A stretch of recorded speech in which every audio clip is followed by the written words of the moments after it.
என் பேர் சீனிவாசன். உருவம் இல்லாமல் நீங்கள் வணங்குறத எப்படி வணங்குறீங்க? எங்களுக்கு உருவம் இருக்குது. இந்து மதம் கருப்போ வெள்ளையோ எங்களுக்கு உருவம் இருக்குது. அதுபோல் கிறிஸ்டினுக்கு உருவம் இருக்குது. ஆனால் உங்களுக்கு உருவம் இல்லாமல் வணங்குறீங்க எப்படி? இந்து மதத்தில் கிறிஸ்துவ மதத்தில் எல்லாம் ஒரு உருவத்தை என்ன செய்கிறாங்க, வழிபடுகிறார்கள். ஆனால் முஸ்லீம்களை பொறுத்த வரைக்கும் எந்த ஒரு பள்ளிவாசல்லையும் யாருடைய உருவமே ஒன்றுமே இருக்காது. அப்போ எப்படி நீங்கள் வணங்குறீங்க அப்படின்ட்டு கேட்குறாங்க. இப்போ நாங்கள் ஏன் அது உருவம் கடவுளுக்கு கொடுக்கறது? கடவுள்ன்ற அவருக்கு ஒரு உருவம் இருக்கும், அது நமக்கு தெரியாது. ஏன் உருவம் கொடுக்கறது இல்லை என்று சொன்னால், நம்ம அதை பார்க்கல. கடவுளை ஒரு ஆளுக்கு உருவம் கொடுப்பதாக இருந்தால் அவரை பார்த்தா தானே கொடுக்க முடியும். என் உருவத்தை நீங்கள் வரைகிறதா இருந்தால் என்னை நீங்கள் பார்த்துருக்கணும். என்னை பார்க்காட்டி என்னுடைய உருவத்தை உங்களுக்கு வரைய முடியாது.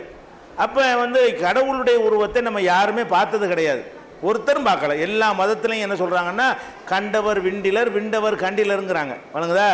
அப்போ இப்போ கடவுளை யாருமே என்ன செஞ்சதில்லை, பார்த்தவர் சொன்னதில்லை, சொன்னவர் பார்த்தது இல்லைன்னு சொல்லி ரொம்ப டெக்னிக்கான வார்த்தையை பயன்படுத்தி சொல்கிறாங்க. அதுக்கு அர்த்தம் என்ன, கடவுளை யாரும் பார்க்க முடியாதுங்கிறது தான். அப்போ கடவுளை நம்ம ஒருவருமே பார்க்கவில்லை. அப்போ கடவுளுடைய ஆற்றல்களைத்தான் பார்க்குறோம். என்ன பார்க்குறோம்? இந்த சூரியனை பார்க்குறோம், சந்திரனை பார்க்குறோம், காற்றை பார்க்குறோம், இங்கே நடக்கக்கூடிய அதிசயங்களை பார்க்குறோம்.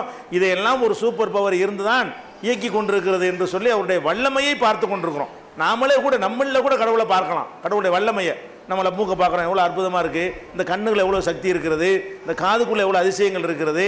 இப்படி நமக்குள்ளே எடுத்து பார்த்தால் கூட அவ்வளோ அதிசயங்களுக்குள்ளேயும் இதெல்லாம் ஒரு சூப்பர் பவர் ஒருத்தன் இருக்கிறான், இருந்து செய்கிறான் என்று அறிந்து கொள்கிறோம். அப்போ கடவுளுடைய ஆற்றலைத்தான் நம்ம அறிகிறோமே தவிர, கடவுள் இருக்கிறார் என்று சிந்தித்து பார்த்து விளங்குகிறோமே தவிர, கடவுளை பார்த்துட்டு நம்ம யாரும் கடவுளை நம்பவே இல்லை. ஒருத்தரும், எந்த மதத்துக்காரர்களும் கடவுளை பார்த்துட்டு நம்பலை. அப்போ கடவுளை ஒருத்தரும் பார்க்கலன்னா அவருடைய உருவத்தை நம்ம எப்படி வரைவது?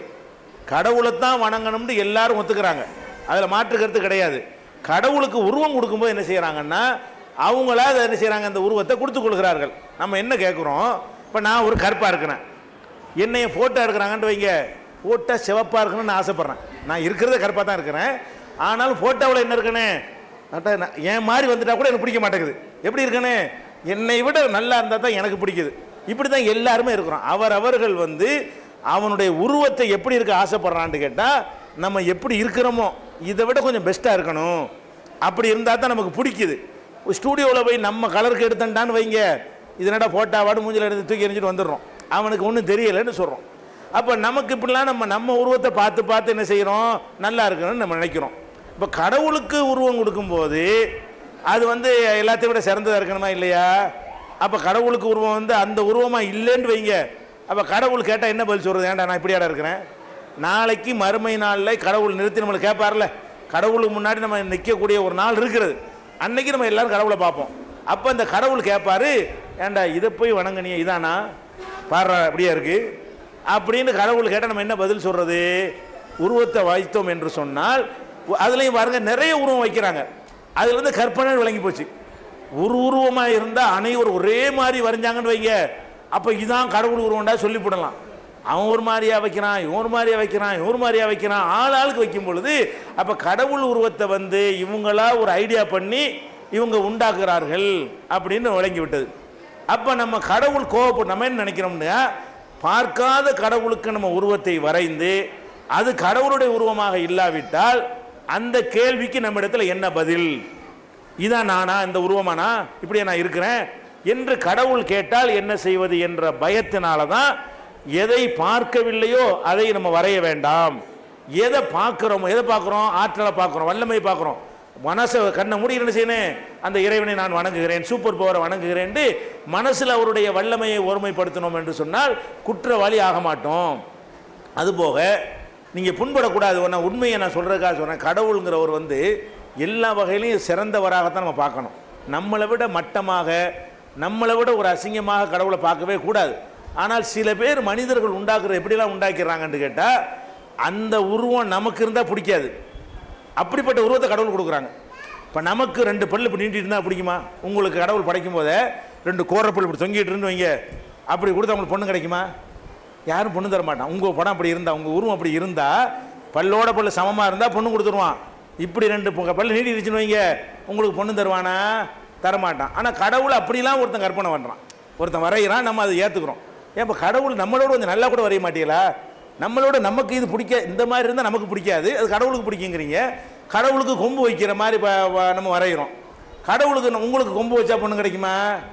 கொம்பு வச்ச பொம்பளையை கல்யாணம் பண்ணுவீங்களா நீங்கள்? உங்களுக்கு பொண்ணும் தர மாட்டான், உங்களுக்கு மாப்பிள்ளைங்க தேர்ந்தெடுக்க மாட்டீங்க. அப்போ நமக்கு எது நல்லா இருக்குன்னு நினைக்கிறோமோ அதை விட நல்லா கடவுள் இருக்க மாட்டாரா? நம்ம எது நமக்கு நல்லது நினைக்கிறோமோ அவர் தனக்கு இதை விட ஒரு சிறந்த ஒரு அழகான தோட்டத்தில் கடவுள் இருக்க மாட்டாரா? அப்போ நம்ம கொடுக்குறோம் என்ன இருக்குது? இப்படி பெரிய வயிறு மாதிரி ஒரு கொடுக்குறோம் கடவுளுக்கு. நமக்கு வயிறு தள்ளி போனால் என்ன செய்கிறோம்? அவர் தொந்தி போய் என்ன கேலி பண்ணுறோம். அப்போ கடவுளுக்கு நம்ம அந்த அந்த ஒரு இது கூட இல்லாமல் என்ன இஷ்டப்படியெல்லாம் நமக்கு எப்படியெல்லாம் தோணுகிறதோ, ஒரு விளையாட்டு பொருள் மாதிரி, ஒரு விளையாட்டு குழந்தைகளுக்கு பொம்மையை வரைஞ்சி கொடுக்கும்போது இஷ்டத்துக்கு வரையவும் இல்லையா? இதெல்லாம் வந்து கடவுளுக்கு, கடவுள்னு ஒருத்தர் இருக்கிறார் என்று நம்பிக்கை உள்ளவர்கள் பார்வையில் பார்த்தீங்கன்னா இது கடவுளுக்கு கோபம் வருமா வராதா? நம்மளை வரைஞ்சா கோபம் வருதா இல்லையா? உன் பொண்டாட்டிக்கிட்ட இருந்து நீ தான் இப்படி தான் இருக்கேன்னு வரைஞ்சி காட்டுங்களேன் பார்ப்போம். ஒரு மாதிரி வட்டத்தை போட்டு இதான் நீன்னு சொன்னால் அவளுக்கு கோபம் வருது. அவள் ஒரு வரைச்சி தான் நீ புருஷன் சொல்லிக்க அட்னா நமக்கு கோபம் வருது. ஒரு தமாசுக்கு சொன்னால் கூட கோபம் வருது. அப்போ கடவுளுக்கு இவ்வளோதான மரியாதை? கடவுளுக்கு கொடுக்குற அப்படிங்கிறதெல்லாம் நாங்கள் இஸ்லாமை சொல்லி, நீ பார்க்காத என்னை நீ பார்க்கவில்லை, பார்க்காதனால உருமுலம் கொடுக்காத. நீ எதை பார்க்கிற? என்னுடைய வல்லமையை பார்க்கிறாய், நான் ஒருத்தன் இருக்கிறேன் என்பதற்கான அத்தாட்சிகளை பார்க்கிறாய். அதில் வச்சு அந்த மனசில் வைத்து ஓர்மையோடு வைத்து நீ கடவுளை வணங்கு. இன்னும் சொல்ல போனால் இப்படி வணங்குறதுனால சொல்லுவாங்க, முன்னாடி ஏதாச்சும் இருந்தால் தானே ஒரு ஓர்மை வரும், ஒன்றும் இல்லாட்டி இப்படி ஓர்மை வரும்ன்ற ஒரு கேள்வி கேட்பாங்க. என்ன மாதிரி முன்னாடி இருக்கணும்ல அப்படிம்பாங்க. அது தேவையில்லைங்கிற நாங்கள் நிரூபிச்சுக்கிட்டு இருக்கிறோம். நீங்கள் மற்ற வழிபாட்டையும் போய் பாருங்கள், கோயில், சர்ச்சு, புத்த விகாரம் அனைத்தையும் போய் பாருங்கள், பள்ளிவாசலையும் போய் பாருங்கள். அப்போ ஒரு கோயிலில் எல்லோரும் கும்பிட்டு இருக்கும்போது இடி விழுந்துச்சின்னு வைங்க, அவ்வளோ பேர் திரும்பி பார்ப்பாங்க. பள்ளிவாசலில் தொழுகும் ஒருத்தவங்க திரும்பி பார்க்க மாட்டான். பள்ளிவாசலில் தொழுதுகிட்டு இருப்பாங்க, முன்னாடி ஒன்றுமே இருக்காது. தொழுகையில் நிற்கும் போது இடி விழுந்துச்சின்னு வைங்க, எவனும் திரும்ப மாட்டான், அப்படியே நின்றுக்கிட்டே தான் இருப்பான். தொழுது முடிக்கிற வரைக்கும் வேற பக்கமே என்ன செய்ய மாட்டான். அவனை பாம்பு தேல் கண்ணு முன்னாடி கண்டா அது மார்க்கத்தில் அனுமதி இருக்குது, அதை அடிச்சு விட்டு தொழுகுன்னு சொல்லி அப்போ வேண்டா செய்வானே தவிர, அந்த 15 நிமிஷம் 20 நிமிஷம் தொழுகிறான், ஒரு தொழுகைக்கும் அவ்வளோ நேரம் ஆகும். அந்த 20 நிமிடத்தில் இடி இடித்தாலும் மழை பெஞ்சாலும், மழை ரோட்டில் நின்று தொழுவான், மழை வந்துடும் விட்டு ஓடவே மாட்டான், மழையில் நின்றுக்கிட்டே என்ன செய்வான், நினைஞ்சிக்கிட்டே தொழுகிறான். அப்போ ஏதாவது இருந்தால் தான் ஓர்மை வருங்கிறலாம் கிடையாது. கடவுளுடைய வல்லமையை கரெக்டாக உள்ளத்தில் உட்கார வச்சுட்டோம்னு சொன்னால் நாம் படைத்த இறைவனை வணங்குகிறோம், அவன் பார்த்து கொண்டிருக்கிறான், இந்த மாதிரி தான் வணங்க சொல்லியிருக்கிறான் நினைச்சு வணங்கினால் ஓர்மை வரும். அதனால இந்த உருவங்கள் வந்ததுன்னா எல்லா விதமான குழப்பத்துக்கும், நிறைய கடவுள் உண்டானதுக்கும், ஓன் கடவுள் ஏன் கடவுள் வந்ததுக்கெல்லாம் காரணமே என்னது? உருவம் வந்து மனிதன் தான் கற்பனை செஞ்சான். நீங்கள் உதாரணம் புரிஞ்சு கொள்ளுக்காக சொல்கிறேன். இப்போ திருவள்ளுவர் நீங்கள் தெரியுமில்ல, திருவள்ளுவர் எல்லாரும் தெரியுமா இல்லையா? தெரியும். அது திருவள்ளுவரா? கிடையாது. உதாரணம் புரிஞ்சு கொள்ளுறதா உங்களுக்கு சொல்கிறேன். திருவள்ளுவர்னு ஒரு சிலையை போட்டு காட்டுறான், அதுக்கு பெரிய 1000 அடியா எத்தனை அடி, 500 அடியா சிலையெல்லாம் வச்சுருக்கிறான். இப்படியெல்லாம் மனிதன் வந்து என்ன செய்யறான், அவர் பேரில் என்னமோ வச்சு என்ன செய்யறான், ஒரு பெரிய குடுமி வச்சு ஒரு தாடி வச்சு வைக்கிறான். இவரா திருவள்ளுவர்? இது ஒரு 60 ஆண்டுகளுக்கு முன்னாடி ஓவிய போட்டு வச்சு வரைங்கடான்னு சொல்லி வரைஞ்சதில் இது கொஞ்சம் நல்லா இருக்குன்னு தேர்ந்தெடுத்தானே தவிர, இது திருவள்ளுவர் காலத்துன்னு சங்கிலி தொடராக வந்த உருவமா? முதல்ல வந்து தாடி இல்லாத திருவள்ளுவர் வச்சுருந்தாங்க அதுக்கு முன்னாடி, அதுவும் ஒரு மனிதனாக வரைந்து கொண்டது தான், தாடியே இருக்காது அந்த அந்த திருவள்ளுவருக்கு. அப்போ என்ன பண்ணாங்கன்னா, இதில் ஒரு ஆன்மீக லுக்கு இல்லை, ஆன்மீக லுக்கு வரணும்னா அதுக்கு தாடிகள்லாம் வச்சு ஒரு டைப்பாக இருந்தால் என்ன செய்யும், ஆன்மீக கலர் அதில் வந்து கிடைக்கும் அப்படின்னு சொல்லிவிட்டு வேறு மாதிரி ஒரு போட்டி வச்சாங்க. அந்த போட்டியில் தேர்ந்தெடுக்கப்பட்டு எவனோ ஒரு கற்பனையில் இப்படி தான் வள்ளுவர்னு, அவர் 2000 வருஷம் ஆச்சுங்கிறான். 2000 ஆண்டுக்கு முன்னாடி வள்ளுவரை பார்த்தவரோ அவருடைய சிலையோ அவருடைய கல்வெட்டோ 2000 ஆண்டுகளாக இல்லை. அவர்கிட்டேருந்து கிடைக்கிறது அவர் எழுதின நூல் மட்டும்தான் கிடைக்கிறது, அவருடைய படம் கிடைக்கவில்லை. நூலை வச்சுக்கிட்டு ஆளை வரைய முடியுமா? என்ன பண்ணுறாங்க இஷ்டத்துக்கு, எப்படி இருந்தால் நல்லா இருக்கும். தமிழ்நாட்டுக்காரனா அதுக்கு ஒரு கலரை கொடுக்கணும், தமிழ் மூக்கு கொடுக்கணும். அந்த காலத்தில் குடுமி வச்சா தான் சாமியார் மாதிரி இருந்தால் தான் அவங்க தான் சித்தர்கள் இப்படி தான் இருந்திருக்கிறான், இப்படி கற்பனை பண்ணி இப்போ என்ன வாச்சுன்னா திருவள்ளுவரை இப்படி தான் நம்ம நினச்சிவிட்டோம். இது திருவள்ளுவர்னு நினச்சது ஒரே ஒருத்தன் கற்பனையில் தோன்றி இருக்குது, ஒரே ஒருத்தன் இப்படி வரைஞ்சி கொடுத்துருக்குறான். தேர்வு செய்யப்பட்டு விட்டது. தேர்வு செய்யப்பட்டதுனால திருவள்ளுவர் ஆச்சு. ஒரு 1000 வருஷத்துக்கு பிறகு போனால் இதே மாதிரி தான் நடமாடினான்னு கொண்டு வந்துடுவாங்க. இப்படித்தான் வள்ளுவர் இருந்தார் நெஜம். நமக்கு தான் தெரியுது இது போட்டியில் வந்து ஒருத்தன் வரைஞ்சதுன்னு சொல்லி. ஏசுநாதர்னு வச்சிருக்கிறாங்க, இது ஏசுநாதர் உருவமா? அதுவும் ஒரு 100 வருஷத்துக்கு முன்னாடி உண்டாக்கப்பட்டது தான், அதுக்கு முன்னாடி கிடையாது. அந்த கருணை வர்ற மாதிரி பார்த்தவொன்னே ஒரு பரிதாபம் வர்ற மாதிரி செஞ்சால் இது நல்லா இருக்கும்னு போட்டி வைத்து இயேசுநாதர் காலத்தில் வரையப்பட்ட ஓவியத்தின் தொடர்ச்சியாக இது வந்தது கிடையாது. அப்போ பின்னாடி என்ன செய்யப்படுகிறது, இதை வரைந்து இதுதான் இயேசுநாதர்னு என்ன செஞ்சிட்டாங்க சொல்லிட்டாங்க. அப்போ கடைசியில் என்ன ஆச்சுன்னா இயேசுநாதர்னாலே அதுதான் இப்போ யாபத்துக்கு நமக்கு வருது.